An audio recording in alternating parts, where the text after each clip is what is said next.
Le régime dictatorial ukrainien nous montre à nouveau ses volontés d'effacer l'histoire et de la réécrire puisqu'en effet, hier, le numéro 2 du régime, le directeur de cabinet de Volodymyr Zelensky, a déclaré que la Russie était un état artificiel et que la langue russe n'existait pas. Alors je suis sincèrement désolé les gars, mais je vais devoir sortir et invoquer une carte interdite qui est celle-ci, qui est la carte de l'Ukraine avec ses minorités ethniques. Comme vous pouvez le voir, en bleu nous avons l'ethnie ukrainienne, donc jusque là il n'y a pas de problème, mais comme on peut le voir, ça représente qu'environ 3/4 du territoire qui est revendiqué par l'Ukraine. Qui est un état artificiel dans l'histoire? Qui est un état qui n'existe pas en réalité? C'est bel et bien l'Ukraine.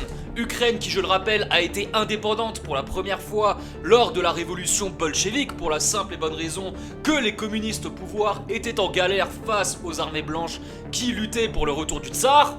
Et que par conséquent, ils ont été obligés de donner une pseudo-indépendance à la République ukrainienne avant de la rattacher à l'Union soviétique en 1922. La Russie est un état qui s'est construit petit à petit au fil d'une colonisation des terres de l'Est. Parce que oui, la Russie n'est pas naturellement aussi grande, très loin de là.